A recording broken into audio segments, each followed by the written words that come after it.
Well, I'm so glad to have you on the show today. How you doing, K-Rahn? I'm great. Happy to be here. Good to have you on. I want to dive right in. So I'm going to get a chance to get to know you a little better. I'm going to ask you my favorite question of all my guests. What's the best piece of advice you've ever received? The best piece of advice I've ever received is you have what it takes. Give yourself permission to be great. I like That, that. that's the best advice I ever received because up until I heard that, um, I always felt, even though I had gifts and talents and vision and all kinds of things, I always felt I had to hide it under somebody else. I had to be co-signed by somebody else. I had to be validated by somebody else. Until the sister told me, she said, Keron, give yourself permission to be great and just do it. You don't need to continue to, simmer down your light and hide under somebody else. So I would say that was the best advice I ever got. I love that. Yeah. All of us have had people in our lives who have served to inspire us, be mentors for us. Who are some people in your life you want to kind of give a shout out to that have been that critical in your development? I want to give a shout out to my high school counselor who has not seen me since high school, Miss Ramsey, because I don't even know if Miss Ramsey's alive. I talk about her in my books and everything. She saw past a lot of the social barriers at the time. At the time, I was a very disengaged young man. I fit the profile of a lot of the stereotypes. And she saw past all of that and spoke past all of that and spoke to who I am and put her work in. So I would definitely say Miss Ramsey. Of course, my mom. My mom was and is a strong support system in my life. And a lot of my mentors have come from people I have not met, meaning Okay. it's been through social media or YouTube or the books I've read. It's John Henry Clark. It may be Napoleon Hill. All of these people I consider my mentors because they left so many nuggets through their work for people like me to follow through and pick up the breadcrumbs. I love that. Yeah, those people do kind of serve to give us inspiration, to show us their journey and show us what could be, Yes. who we where we could end up. Mm-hmm. Absolutely. Absolutely. So I want to dig in a little deeper now. Tell us your personal story. My personal story. What part? Like what aspect are you thinking? Whatever part you want to pick, leave it up to you. My personal story is I was a young man growing up. I have a book called Beyond the Crack Generation. So I'll start with that. Growing up in the crack epidemic, um, in a culture that was very counterproductive. So during this time, it's the 80s and 90s, young black male growing up in a time where society, particularly entertainment and the culture, created these false narratives of what a young black male should be. And I believed a lot of that stuff. I believed that manhood was about being, again, counterproductive, destructive. All of these destructive factors was what manhood was about. And I believe that. And I got blessed. Miss Ramsey, helped me get into college. And when I got to college, I was in a whole nother environment. And everywhere you go, there you are. So I took myself with me. And I still had a way of gravitating to the nonsense, even in a college setting, until I got hold of some information. Particularly in my case, it was Black history and Black empowerment and just positive imagery of myself. And I came to the conclusion that I'm a part of the problem. And I remember looking around. I was in college, looking around like, you don't have nobody to blame. You got everything is right here. All the stuff that you claim is the problem, they're not here. None of that is here. You have the opportunity to do whatever you want, and here you are still finding yourself in the same situations because you are part of the problem, K-Rahn. You know what I'm saying? I can have nobody to blame. And that when that light bulb went off, I said, I want to be a part of the solution.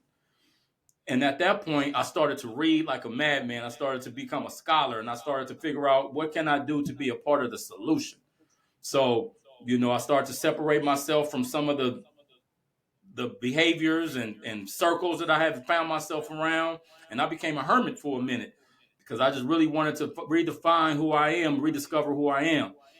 And with that being said, I wanted to, as I started to get older, I wanted to become a teacher. So I became a teacher because I wanted to go back and teach other young black males and young black females the same thing that I was learning. And I didn't want to have to go through this long process before the light bulb moment came.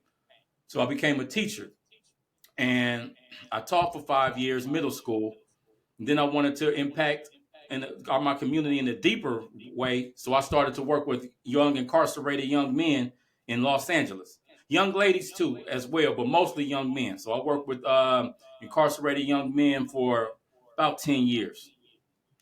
And in that process of while I was doing that, I also started to create tools. I started to create curriculums, life skills curriculums, things that really spoke to my younger self, things that I felt I would need.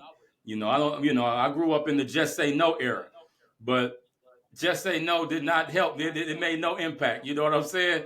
Just say no. The police coming through telling me how stupid drugs are, why they terror. Anyway, it just didn't. It didn't. So I wanted to figure out what could I do.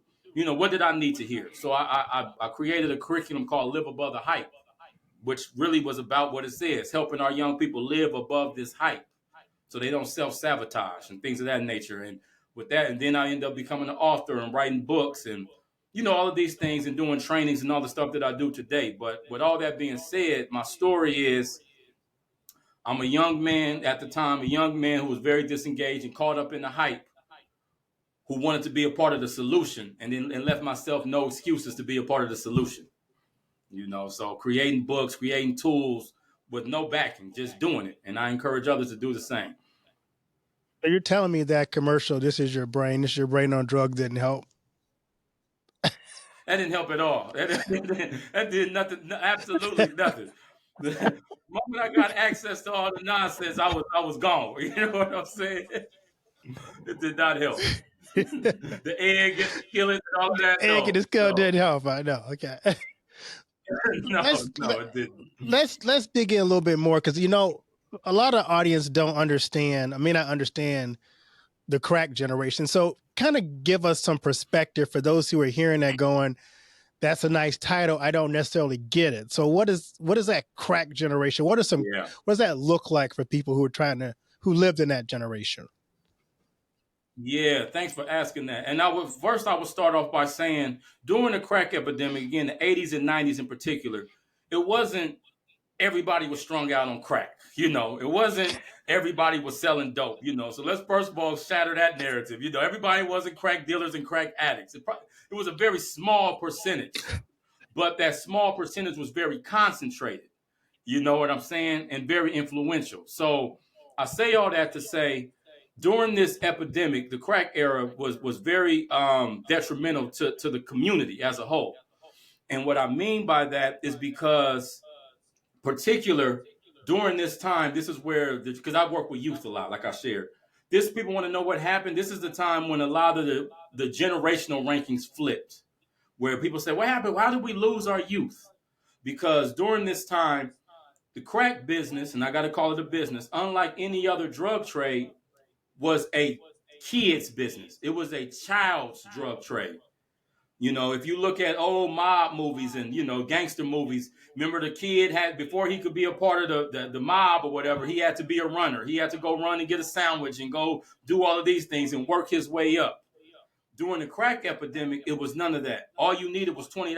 If you had $20, you could get in the drug business. So you could be a 12-year-old kid who has aspirations of being a dentist or a doctor and has actually absolutely no criminal ties at all, but you live in this environment and you're growing up around people who may be making money off this. So you're 12, 13 years old, you seeing the 14-year-old who is in the drug business making, wads like this of money.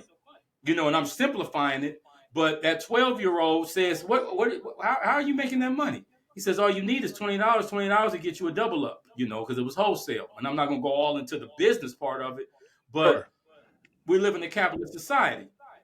So, as I go back before I finish that story, Every child has asked their mom, why do I need to go to school? Son, you need to go to school to get an education. Why do I need to get a good education? To get a good job. Why do I need to get a good job? To get money.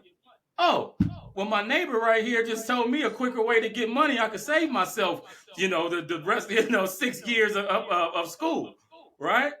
Because that's Right. what you told me. It's just about getting money. So going back to the story, a 12-year-old, 13-year-old could get in the drug trade so easy. Now, the challenge with that is the drug trade that we're talking about, which is the crack, is a kid's business. So the kids are selling it.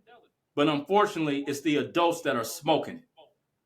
So now you got this 12, 13-year-old kid who's on the block for, X amount of hours with these adults who are willing to do almost anything for this little tiny piece of crack rock.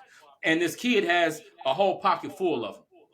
So Right. what it's doing is flipping the psyche, and I say all of this to try to take the shame out of it, because no disrespect to the drug addict either, because I believe it was chemical warfare on our community, So with that being said, that's happening. So that's what's going on in the community. And that's starting to create a youth culture that is very disrespectful to elders, because now we have what I call adultless communities. Because adults, even though we have grown folks, but adults' job is to provide, protect, and teach. If I'm the crack dealer and I'm making, fist loads of money, you're not providing the way I'm providing. You're not Right. teaching me what I'm interested in learning, and you can't protect me for the wilderness, the streets out here. So at this point, we're fending for ourselves. So it's creating this culture, this youth culture, that's actually detrimental, and we're actually feeding off our own death, right? So Right. I'll stop right there as far as the community part of it. But at the same time, it's like the perfect storm. You got millions and millions of dollars being pumped into the entertainment business, which is also, fascinated by this lifestyle. So Right. where you had a few people that was telling the story, like NWA, like with Dope Man and all of that type of stuff, they was telling the story, and it was more reality rap. People said, "Oh no, there's something about this narrative. We need more people who can tell this story. We don't want the public enemies and stuff no more. We want people who can tell this story. We want more dope men." So more money is being put into whoever can talk about the dope, whoever can talk about pimping, whoever can talk about all of the activities that's going on in this counterculture. And then it's on the Right. big screen. All of that's going Yeah. on during this crack era, this crack epidemic. You see what I'm saying? So it's not just about the crack dealer. It's a whole storm going on at the same time that created a culture and created a mindset that many of us are still recovering from. I mean, I think about one of the most popular movies during the time, Boys in the Hood. I mean, that was all of a whole drug movie. It was like one of the biggest hits in our community. Yes. And the beauty of Boys in the Hood, unlike most of the others, because you got Boys in the Hood and then you have Menace to Society. You remember Menace to Society? Yeah. Yeah. Very similar to Boys in the Hood. The beauty about Boys in the Hood is they had Furious Styles in there. Right. They had the conscious black man to counteract some of the activity that was going on and explain some of these things that was going on. Where most of us grew up without Furious Styles. So we didn't have Right. anybody to give us any context of what was going on. We were just like, this is life. Nobody could put the pieces together for us. Right. Absolutely. Exactly. Yeah. So for those who understand, I think you kind of helped us understand a little bit too, for those who are listening, about the hype. So as you work with young people, how do you get them to look beyond, like you said, living beyond that hype, and realize that lifestyle that you're aiming for or shooting for is kind of a dead end, and there is something better? How do you get to that next level to get out of that circular mindset of destruction? Yeah. Well, the first piece is helping them to understand their self-worth. Because a lot of times young men and young ladies, unfortunately, in these environments, have low self-worth for a lot of different reasons. So they already don't think their life is worth much. So, in order to find value in my life, I need to find it through materialism and money and all of this type of stuff. First, we have to build up their self-worth and let them know you are great just because of who you are. regardless of what's in your pocket. First, because your worth is not defined by this material stuff. That's the first thing. And then once they start to understand that they have self-worth, then they're less urgent. I mean, they're less, what's the word? They're not as quick to throw away their life. Because without self-worth, I could tell you all day about the consequences and all of the different things that come with the lifestyle, but it's like, who cares anyway? I'm not really worth nothing anyway, so I might as well try it. So we start with self-worth. And then we start to help them critically think about the lifestyles, the decisions they're making. Like one of the questions I ask is, because I never tell a young man or a young lady who's involved in certain lifestyles to stop, because I don't really know their story. Most stories are a lot more complicated than what we say or what we think. If a young man is gang involved, I can't just say, "Hey, just walk away from the gang." It doesn't work like that. I wish it Right. did, but it don't work like that. The streets don't work like that. So I can't say, "Hey, just stop." But what I can help them do, I can say, is the life that you're living right now, is it going to lead you to the life that you really want? This. You're not in the 80s or 90s, so you've had plenty of opportunity to see previous generations and see how this story ends. See, in the 80s and 90s, the other part about that story is we didn't know how it ended. We thought we found the magic pill. We thought we found the Jack and the Beanstalk. We found it. We got 30, 40 years of examples to see how this ends. So I asked him, you know how this is going to end? Is this going to lead you to what you want? And if they say no, then we say, let's figure out a plan on how we're going to get you there. It's not going to happen overnight. Your change is not going to happen overnight, but we can figure out how to get you there. But it starts with helping them value themselves, and really building that self-image. I used to work we had a school as part of our church. And I remember asking the kids in the class one day, what do you want to be when you grow up? And one girl in the class said she wanted to be a CSI detective, who worked with the crime units and all that, because she saw that show and loved that. The one that broke my heart was a young lady who said, I just want to be a video dancer because that's the best thing I can do growing up. Mm-hmm. And I'm like, oh, there's got to be so much more to your life than being a video dancer. And the thing about video dances, so it comes about, what does she value? What does she Right. probably see in the video dance? Okay, they're getting love. Now, obviously, it's fake love, but they're getting a certain amount of love and attention. They're getting money. They're not getting money. We know that. Like, video dancers don't get money, but it looks like she's getting money. She's getting love. She's getting a certain amount of fame. She's getting access to certain lifestyles. That's what it looks like, right? So in her head, okay, this is probably the best way to get a lot of that stuff that I want, right? Very similar to the young man who wants to be the dope dealer, right? But contrary to popular belief, people always talk about fast money, fast money. But most dope dealers are not rich. You know what I'm saying? Most dope dealers don't grow. They're not rich. So let's even shatter that fast money narrative. It's not. It's not what you know what I'm saying? They're not Right. Tony Montana and all of this. No, they're not. You know what I'm saying? But that's what's publicized, right? That's what's promoted. So like with that young lady, helping her with her self-worth, right? Do you really want to be that dancer? Or what is it about that dancer that you want? What does that dancer have that you want? And is there other ways to get that? Right? Because there's always Right. just a means to an end. Right? Do you really want to be a dancer, or do you want what you think that dancer has? And if whatever you think she has, what's another route of getting that? Those are the type of questions I ask these young people. Yeah. So let's talk about your curriculum, because I'm curious kind of how you help young people through it. So your curriculum is Live Above the Hype, Life Skills.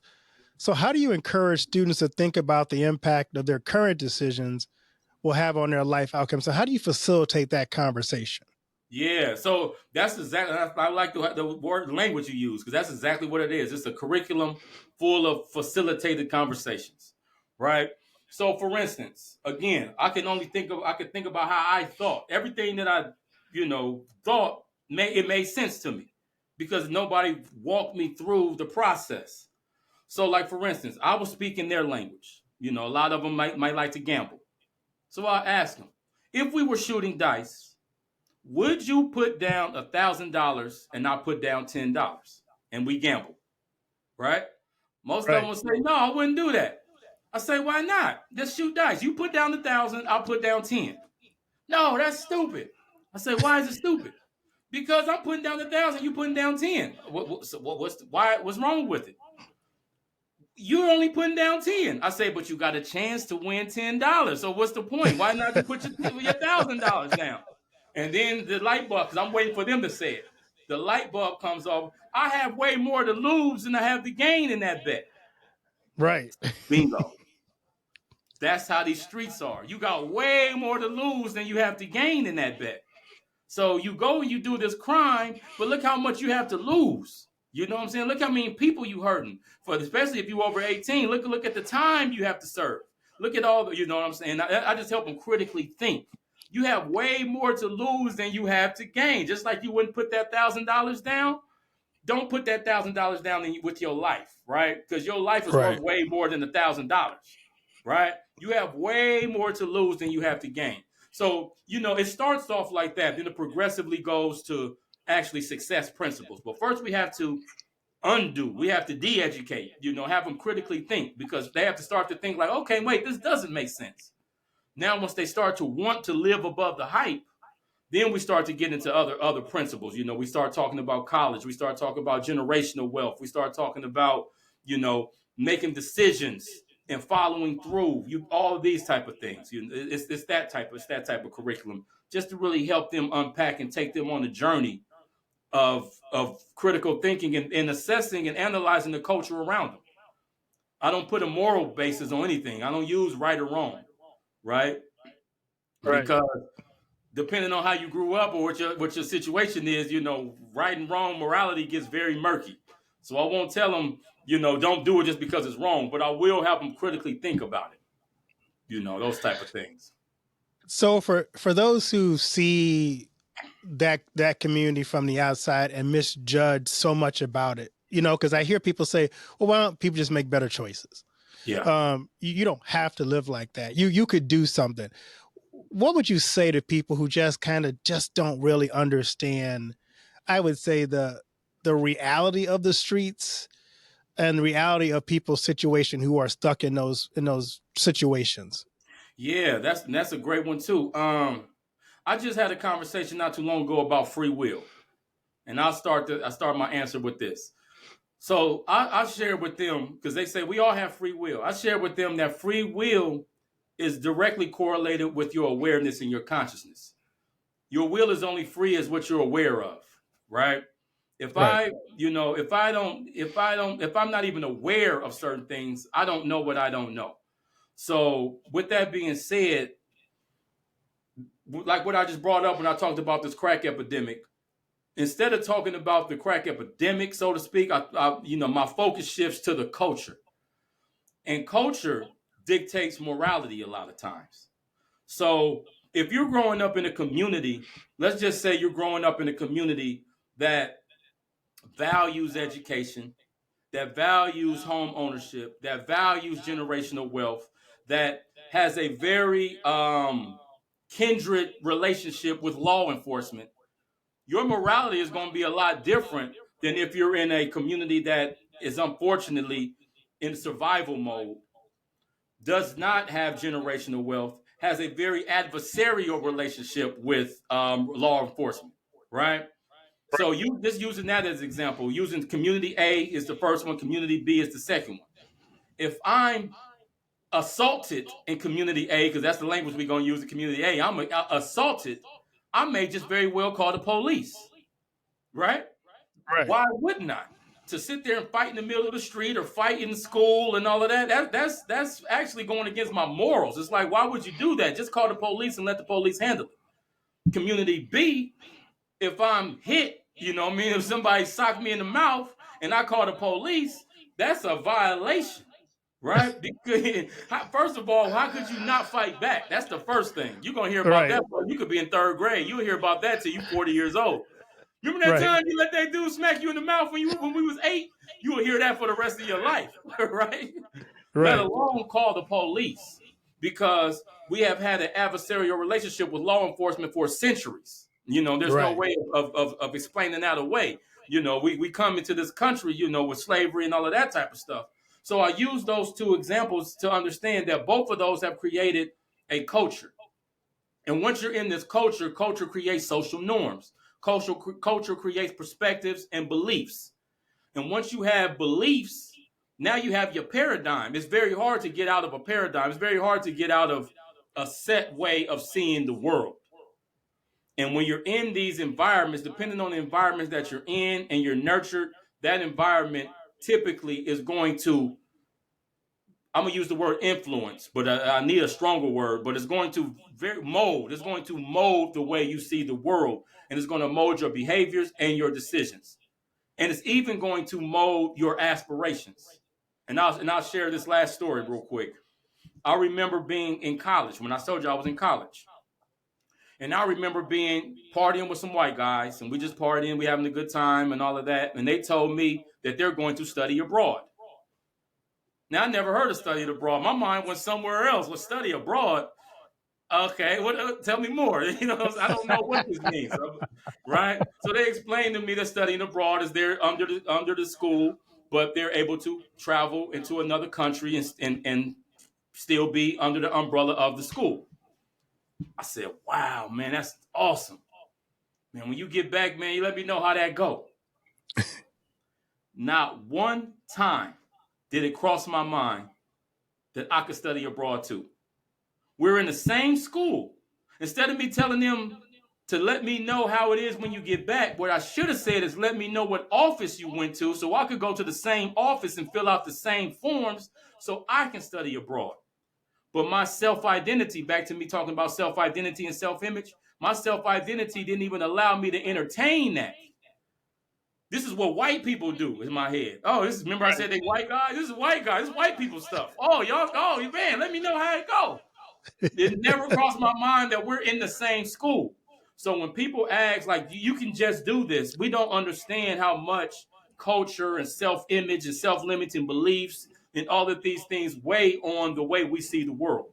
So you can put somebody in an environment and give them the opportunity, and they still may miss it if you don't help them with their self-image and help them process what they're seeing.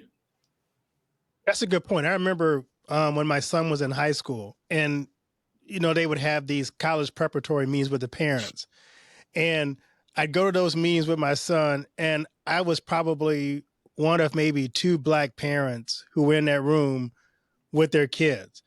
And the school kept asking me, where are the rest of the Black parents at? I'm like, well, I guarantee you none of them, I wouldn't say none of them, a lot of them didn't go to college. Mm-hmm. So they don't understand the process of what it takes to prepare your child to go to college. They don't understand that you start really as a freshman. If you don't start your kid as a freshman thinking about college, that's making the grades to go to college, to being in the right club so you have a bigger, portfolio, a bigger resume to present to a college, it doesn't cross most of their minds until senior year. By that time, you have wasted 3 years. That's right. Because you are not prepared. You haven't done your ACT, SAT. You haven't filled out paperwork. You haven't made campus visits. You are already 3 years behind your white counterparts because no one told you what the process was. Absolutely. I'm like, you have to actually get to the parents' freshman year and say, here is the process. If you want your child to go to college, let us help you figure out this process. When I went to college, I was the first one in my family. So my mom didn't tell me how to register in college. I had to go figure it out for myself. I had to do all of it, apply myself. It wasn't that she wasn't supportive. She didn't know what the process was. And so I had to learn all that on the ground myself. So when my kids went, I at least knew there was a process there. Right. No, that's the perfect example, right? Again, we don't know what we don't know, right? And then the question becomes, what was those parents' relationship with school when they came up? What was their experience? So a lot of parents don't even want to deal with school, you know what I mean? And then there's that intimidation factor. Then it's like you say, I don't know what I don't know, and I don't want to come up there and I don't know, and now I'll feel, less than, and all of these things are going in a person's mind. Absolutely. Right. That's huge. That's huge right there. As you think about this current generation, what is your greatest concern? My greatest concern is their self-image. That is my greatest concern. I keep going back to that because talking about mentors and stuff, right? And mentors we never met. Bob Proctor said, no one operates beyond the boundaries of their own self-image. It says it's like a thermostat. If I set my thermostat to 72 degrees in my office right now, if it gets hotter than 72 degrees, the air is going to come on, cool this room back to 72. If it gets colder than 72, the heat is going to kick on, warm this room back up to 72. Self-image is the exact same way. So whoever we think we are, we're going to always bring ourselves back to that, even if it means self-sabotage. So I'm very concerned about who our young people think they are. Again, going back to our generation, who did we think we were? We thought we were many of the fictional characters that we heard in this music and in these movies. You know, we were really aspiring to be what now I look as fictional characters, because these were creative minds creating these stories through music, creating these stories through movies. Yeah, it was based on reality, but they were fictional characters. You know, you brought up Boys in the Hood. I wanted to be Doughboy. Doughboy's a fictional character. You know, he may be based on some real life people, but he was a fictional character. Ice Cube, you know, based, you know, you see what I'm saying? So I'm very concerned about our young people's self-image and where they're drawing their self-image from. You know, college, you're looking at college. A lot of young people aren't aspiring to go to college because their self-image is not aligned with college. Their self-image is the way the young lady with the wanted to be the dancer, her self-image was aligned with that. You see what I'm saying?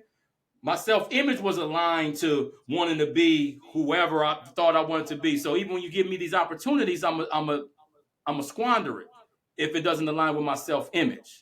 So that's my biggest concern. How, and I'm still challenged by that. How do we help our young people develop a healthy self-image so they can pursue and you know these opportunities and prosper? Because again, you'll find a lot of young people will self-sabotage because of their self-image. That was a very confused musical self-image. I had two major influences. There was Prince and LL Cool J. So you could imagine how confused that was. Two sides of the spectrum, high heels and Kango. There you go. Yeah, because both of them was cool. They both were They super were. cool. Yeah. See, I like Prince because Prince didn't care what other people thought. At all. And LL was just cool, you know. So it's like, you know, you had that. I don't care what everybody else thinks. So I have to fit in anybody else's box. Mm-hmm. And then you had LL, who was like, you know, he just was cool. So it's like I had those two images. I'm sure the break gave you a balance, though. You know what Yeah. I'm saying? Gave you a balance. Yeah. Balance the thought for sure. That's Right. a good one. Let's talk about your latest book a little bit. So you have a new book out, Aligning Yourself with the Success You Desire, 13 Keys to Unlock Your Personal Greatness. Tell us about why you wrote the book and what you hope people pick up when they read that book. Yeah, well, everything that I create is all very intentional and purpose. So we talked about live above the hype, and we helping our young people live above the hype and get this self-image and all of that. Okay, once you get that, the question becomes, now what? So what do I do? You know what I'm saying? I can be motivated and all, but what do I do? So I wrote a very small, practical book to give people keys, young and old, people keys, stuff that I've learned on practical things that are aligned with success. And I'll give you some examples, like something very simple, like time could be spent or invested. So you look at your day and how you spending your day and things of that, and then how you spending your time. People say, I don't have time for that. You have time. It's just, how are you spending it? If you spend 10 minutes scrolling on Instagram, which many of us do, probably even more than that, that could have been invested in 10 minutes of studying a book, right? Studying success principles or something like that. You know, so I mean, it's things like that where I help people take all the mysticism out of success and give them real practical things. You know, if it's something called the slight edge that I had heard about, you know, to still talking about investing time. If you read 10 pages of a book every day, and I read 0 pages of a book every day, the first day you only read 10 more pages than me. You probably don't have that much of an edge over me. But if you've done it every day for a year, you've read 300, what, 3,650 more pages than I've read just by spending that small amount of time to read them 10 pages. So what are we doing? You know what I'm saying? For our success, because success is not about achieving it. It's about aligning with it. You have to be, another one. And I learned from a lot of people. Another one, Myron Golden. He say, in order to have what you want to have, you must do what you need to do. And that's where we all stop. But Right. you can only do what you need to do by becoming who you need to be. A lot of people don't do what they need to do because their mindset hasn't yet become developed enough to do it. They don't even have the capacity to be disciplined enough to do what it takes to be successful because they haven't developed it, So things like that. Those are the type of things that we talk about. That's awesome. So, what are you most excited about in this season of your life? What I'm most excited about is getting all this stuff out. So everything I have done has been very organic. I am a practitioner first.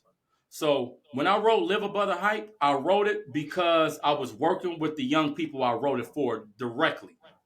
And then it ended up just getting bigger and people wanted it, and that's how it happened. It wasn't I wrote it, went to a publisher, and then we got it out. We had this big old launch. No, it was literally me working in real time. When I wrote Beyond the Crack Generation, I wrote it because I was working with people who are working with these communities, and I wanted to help them get insight. I never even did a book launch for it. Same with aligning yourself with the success you desire, and with the Live Above the Hype Success Academy. So what I'm excited about now is God has put on my heart, K-Rahn, I have blessed you to create a lot of stuff. And I love that you create and all of this type of stuff. But an apple tree doesn't bear fruit all year. You just can't keep just creating. Get this stuff out. So now I'm getting real focused on having a very intentional plan to get the curriculum, the books, the online courses, get all of that stuff out to the people because it's actually making impact, and we want to make it the most massive impact that we can make. So that's what I'm excited about now, impacting That's the world. awesome. Cool. So, with that in mind, I love to ask my guest this question: what do you want your legacy to be? I want my legacy to be just like I shared before, how I have mentors who I've never met. I want my legacy to be that Keron, he left an impact. He left a blueprint. He made it count. He was here and he made it count. He left himself no excuses. So I'm not going to leave myself no excuses. I want somebody to see that. He didn't wait for an organization to get behind him.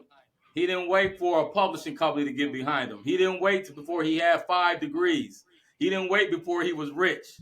He used what God gave him and made the most of it and waited for God to bring the increase. And I'm going to do the same.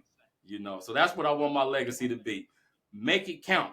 Make every day count. I did check out your website. You got some cool merch on there. I saw the Living Above the Hype T-shirts and socks and all that. So, where can people find your website and your material, and where can they connect with you on social media? Yeah, okay. If you go to innersunconsulting.com, everything is there. It'll give you my books. It'll give you links to my books, give you links to if you want me to come speak, all of that. You can also go to Live Above the Hype store if you want to go straight to the store and just want to go straight to the merch, Live Above the Hype store. And on social media, I'm on LinkedIn, K Vallatine on LinkedIn. I'm also on IG. I'm working on being more active on social media. So I'm at Live Above It. If you go to Live Above It on IG, you'll find me there. And that's pretty much how you find me. Well, thank you so much. I really enjoyed this conversation, and what you're doing is inspiring. And I pray people will find your content, use it in the communities where they've been called to serve, and make an impact. Because I think we do need to help people begin to see themselves differently, to be able to see that they were created for more, and Yeah, to go farther and to be more, because God has something special in mind when he created them. So I want people to understand that they do have value. absolutely. Absolutely. That's key right there. Absolutely. You have value, right? We want them to know that. Right, exactly. Well, thank you so much, K-Rahn. I love you to have you come back on again, and we could talk some more. We only scratched the surface of things we could have talked about. So Yeah, yeah, I, it's good. I'd love to have you on again. Okay, I would love to. I would love to come back. I appreciate this platform and thanks for having me, brother. Have a great New Year. Are you as well? Peace, everybody.